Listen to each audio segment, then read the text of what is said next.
नमस्कार दोस्तों, आज मैं आपको सुनाने जा रही हूँ सास ससुर को परेशान करने पर माँ ने ही अपनी बेटी को सिखाया सबक कि कैलाश जी जो 80 साल के हैं अपनी पत्नी कविता से बोले, सुनो, क्या तुम्हें याद नहीं है आज कौन सा दिन है?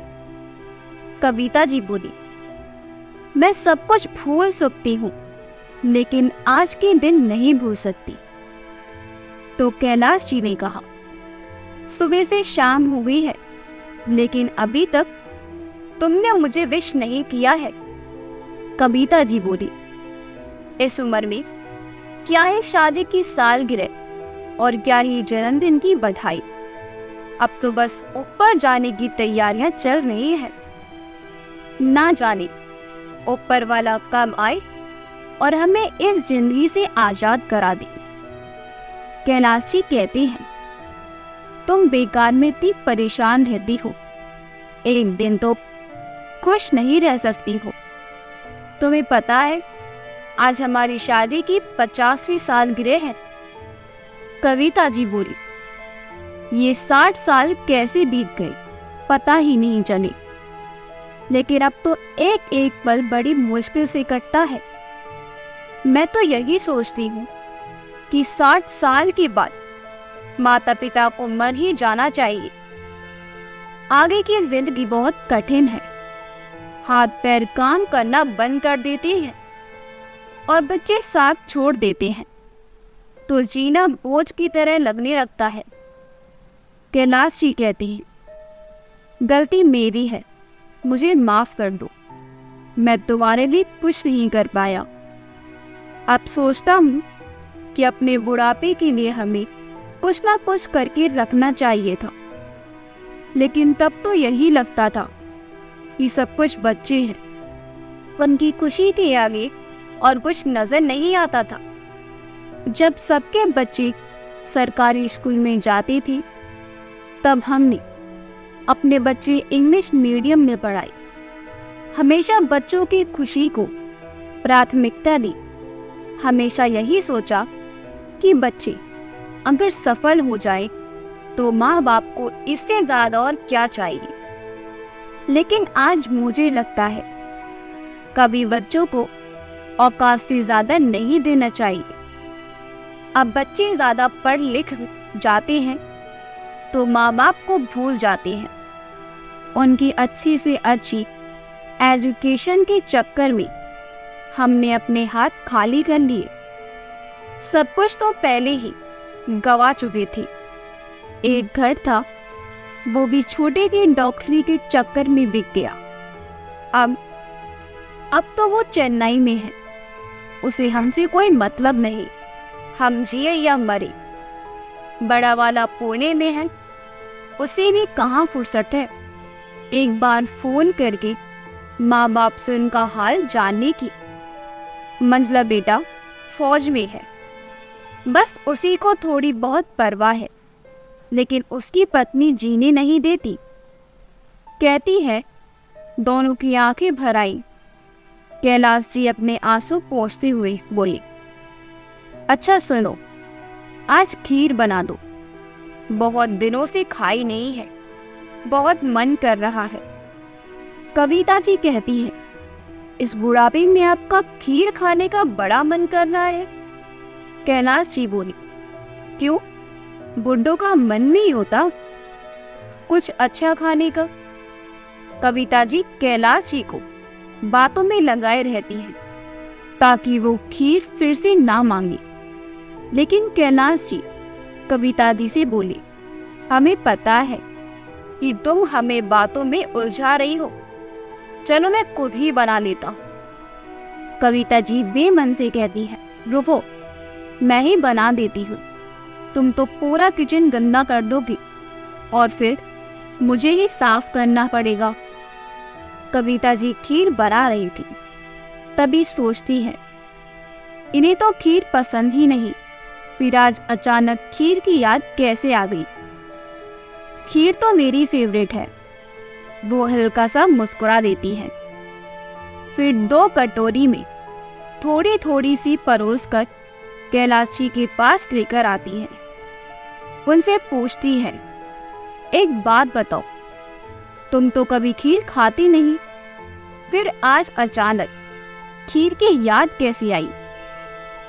कैलाश जी एक चम्मच खीर कविता जी की तरफ बढ़ाते हुए बोले, तुम्हें पसंद है इसलिए बनवाई है, नहीं तो तुम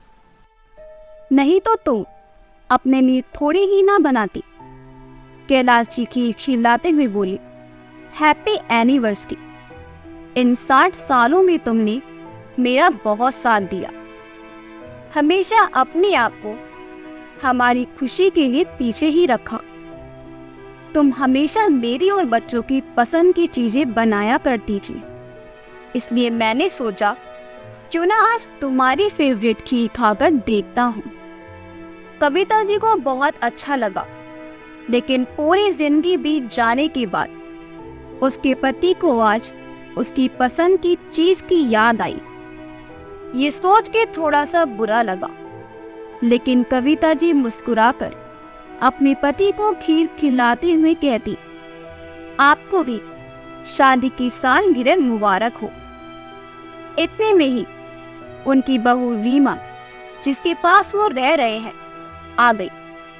रीमा दोनों सास ससुर को ऐसे मुस्कुराता देख आंख बबूला हो गई और उनके पास गई तो देखती है कि वो दोनों खीर खा रहे हैं।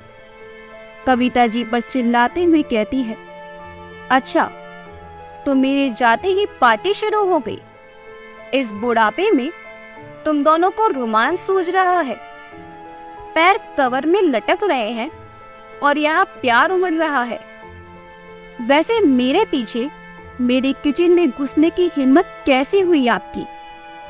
ये आपका घर नहीं है, यहाँ रहना है तो मेरे हिसाब से रहोगे तुम लोग, नहीं तो चली जाओ। तुम्हारे और भी 2 बेटे हैं। कैलाश बोले, बहू तुम इतना गुस्सा क्यों कर रही हो? ठीक है, खीर ही तो बनाई है। रीमा को और गुस्सा आ जाता है और कहती है कि फिर मुझसे बिना पूछे क्यों बनाई? तुम्हें पता है दूध कितना महंगा है?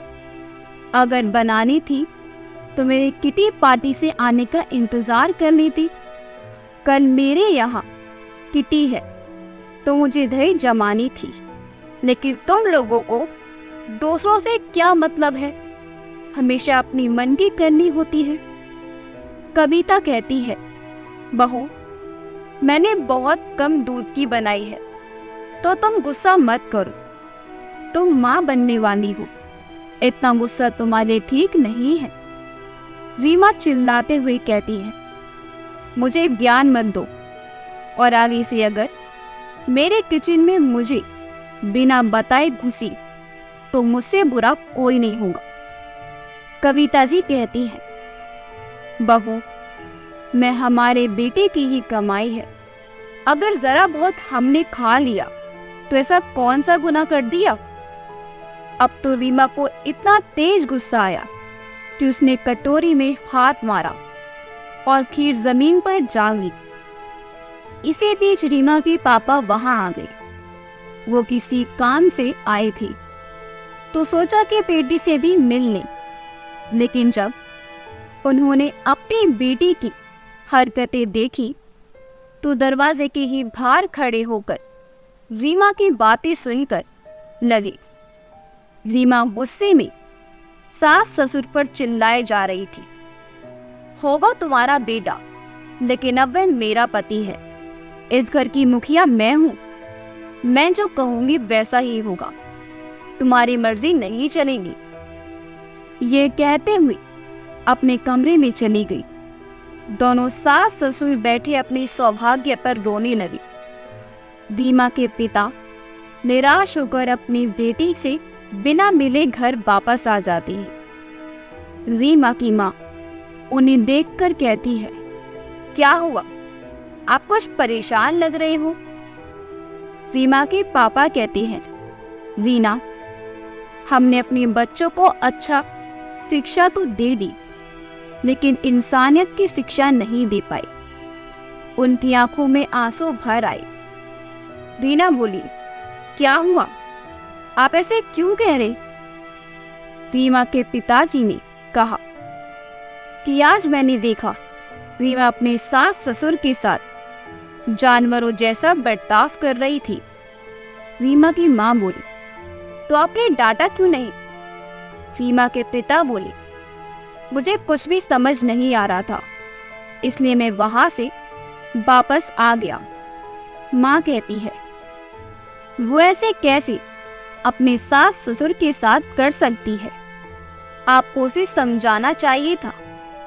पिता कहते हैं, आज मैं बड़ा हारा सा महसूस कर रहा हूं कि अपनी बेटी को मैंने सब कुछ दिया, लेकिन एक अच्छा इंसान नहीं बना पाया। माँ पापा की बातों को सुनने के बाद कहते हैं, अच्छा सुनो, मेरा एक काम कर दो, तुम कल जाकर रीमा को यहाँ ले आओ। पापा कहते हैं, मैं उसको यहाँ लेकर नहीं आऊंगा, और तो मैं सोच रहा हूँ कि उससे सारे रिश्ते ही तोड़ दूं।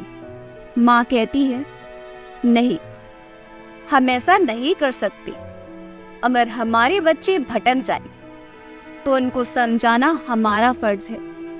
इसलिए मैं आपसे कह रही हूँ कि आप कल जाकर उसे यहाँ ले आओ।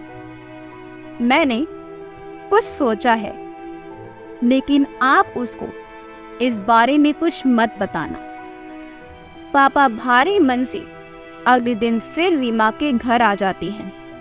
उसके साथ सास ससुर को प्रणाम करते हैं और कहते हैं कि एक दिन के लिए रीमा को उसकी माँ बुला रही है।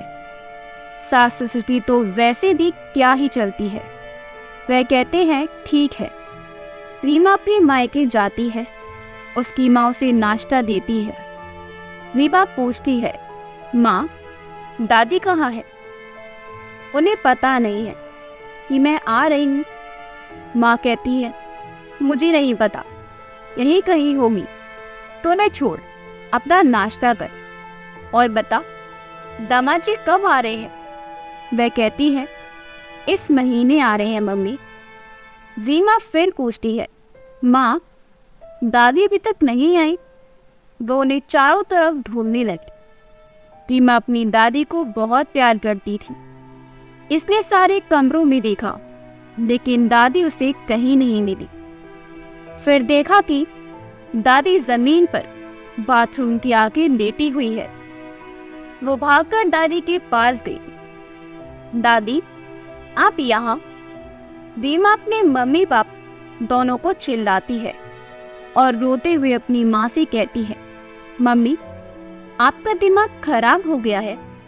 अम्मा को यहाँ जमीन पर बाथरूम के आगे क्यों डाल रखा है? मम्मी कहती है, अरे ये बार बार पॉटी जा रही थी तो मैंने यही डाल दिया। कौन बार बार बिस्तर साफ करेगा इनका? और वैसे भी इनकी तो उम्र हो गई है। वो अपने पापा से कहती है, देखो पापा, मम्मी क्या कह रही है।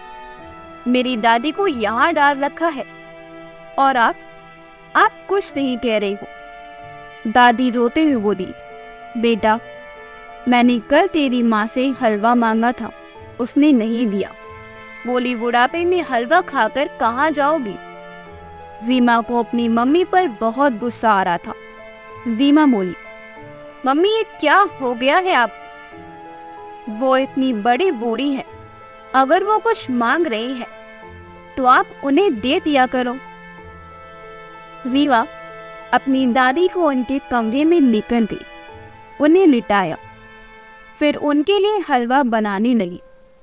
तभी उसकी मम्मी ने उसका हाथ पकड़ लिया और कहा, यह मेरा घर है, तेरी दादी का नहीं, इसलिए यहाँ मेरी मर्जी चलेगी। रीमा गुस्से में बोली, ये घर उनके बेटे का भी है, आप भूल रही हो शायद, और आप अचानक इतना कैसे बदल गई? पापा भी आपका साथ दे रहे हैं, क्या हो गया है आपको? पापा कहते हैं, कुछ भी तो नहीं, बस सोचा कि अपनी बेटी से कुछ सीख लिया जाए। रीमा कहती है, क्या मतलब? माँ कहती है, कल जब तू अपने सास ससुर पर कहर बरपा रही थी तब तेरे पापा ने सब सुन लिया था, तो सोचा जब अपनी बेटी कर रही है तो कुछ अच्छा ही काम कर रही होगी, तो हम भी ऐसा ही करेंगे। रीमा सोच में पड़ गई। वो वहां से दादी के पास आ गई। दादी कहती है, बेटा, तेरी माँ इतने सालों में मेरी देखभाल कर रही है, तुमने उसे आज तक मुझसे ऊंची आवाज में बात करते नहीं देखा। तुम अपने सास ससुर से बदतमीजी से कैसे कर सकती हो, जबकि तुम उनके बेटे की कमाई पर ही ऐश कर रही हो। तुमको मेरे लिए बुरा लगा। सोचो, अगर दामाद जी को पता चलेगा कि तुम उनके माता पिता से उसके पीछे ऐसा व्यवहार करती हो तो उसे कितना बुरा लगेगा। क्या वो तुम्हें माफ कर पाएगा? रीमा रोने लगी। मैंने बहुत बड़ी गलती कर दी, मुझे ऐसा नहीं करना चाहिए था।